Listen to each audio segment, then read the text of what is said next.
السلام علیکم، کیسے ہیں آپ سب؟ امید کرتی ہوں آپ سب خیریت سے ہوں گے اور ایمان کی بہترین حالت میں ہوں گے۔ اقبال قرآن سیریز کا آج 8واں دن ہے اور آج کا ہمارا موضوع قرآن کریم کی ایک آیت ہے کہ بے شک جب بادشاہ کسی بستی میں داخل ہوتے ہیں تو اسے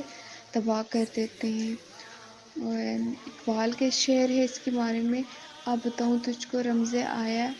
ان المالوک سلطنت اقوام غالب کی ایک جادوگری۔ تو جو آج کا ہمارا موضوع ہے اس پر اگر ہم غور و فکر کریں تو ہمیں اقبال اس شعر سے قرآن مجید کی اس آیت کو سمجھنے میں مدد ملتی ہے کہ یہ آیت اللہ تعالیٰ نے وہ قول نقل کیا ہے جو قرآن کے اندر اللہ تعالیٰ نے بہت سارے شخصیات اور بہت سارے کرداروں کے قصے بیان کرتے ہوئے نقل کیا ہے۔ قرآن کریم میں بہت سارے شخصیات کے قول و اقوال اور ان کے قصے نقل ہیں کیونکہ جو تاریخ انسانی ہے اس میں ایسے کردار گزرے ہیں جو اللہ تعالیٰ کے بڑے پسندیدہ کردار تھے۔ یہ قوم سبا کی ملکہ تھی بلقیس، یہ اس دربار میں جنگ کے بارے میں مشورہ کر رہی تھی اپنے درباریوں سے، تو جو اسے جنگ پہ ابھار رہے تھے تو اس نے کہا ان الملوک اذا دخلوا قریۃ افسدوها۔ تو اس کی اس بات کا ایک حصہ ہے جس کو اقبال نے موضوع بنایا ہے، اور انہوں نے کہا ہے کہ بے شک جو بادشاہ ہوتے ہیں وہ جب وہ کسی ملک کو فتح کرتے ہیں تو ادھر وہ فساد پھیلاتے ہیں، تو اسے تباہ کر دیتے ہیں اور اس کو اور وہاں کے جو معزز شہری ہوتے ہیں ان کو ذلیل کرتے ہیں۔ تو اللہ تعالیٰ کو اس کی دانش مندی اتنی پسند آئی تو اللہ تعالیٰ نے اس کو قرآن کے اندر اس کی اس بات کو نقل کر دیا۔ تو اقبال عالم تحیل میں حضرت خضر علیہ السلام کے ساتھ ہوتے ہیں، تو عالم تحیل میں ان سے وہ بہت سارے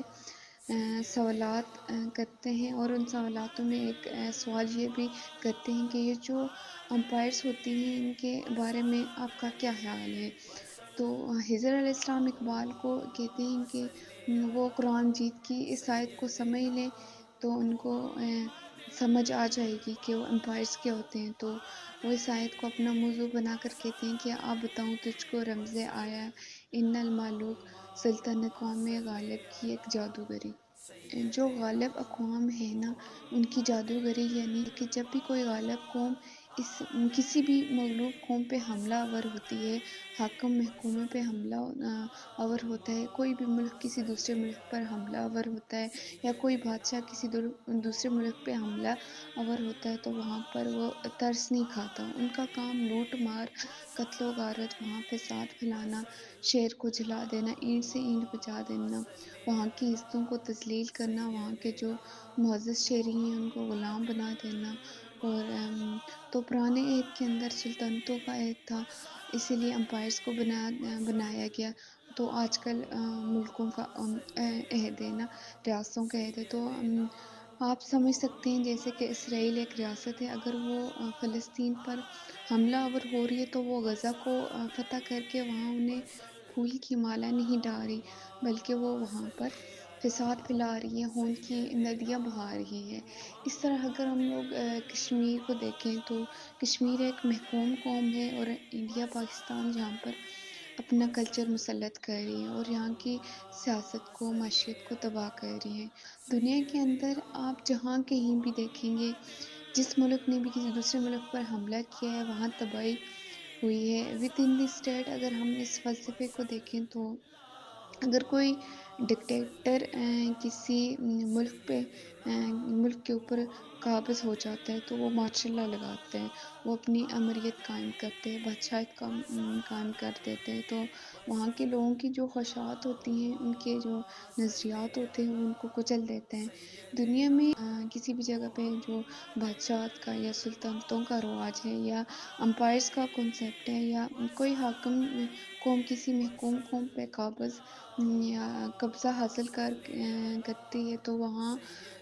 جو محکوم لوگوں کی حالت ظاہر ہوتی ہے بڑی بری ہوتی ہے، ان سے ان کی جو آزادی اظہار رائے، تحریر تقریر، شہری آزادیاں، قومی آزادیاں بالکل ان سے چھین لی جاتی ہیں۔ تو مطلب ان کی جو زندگی ہوتی ہے نا وہ بالکل ایک وہ عذاب بنا کے رکھ دیتی ہیں یہ جو حاکم اقوام ہوتی ہیں. تو یہ قرآن کا ایک انتہائی بڑا اہم موضوع ہے جس کو اقبال نے اپنے کلام کے اندر موضوع بنا کر ہمیں سمجھانے کی کوشش کی ہے. آئی ہوپ سو آپ لوگوں کو سمجھ آئے گی.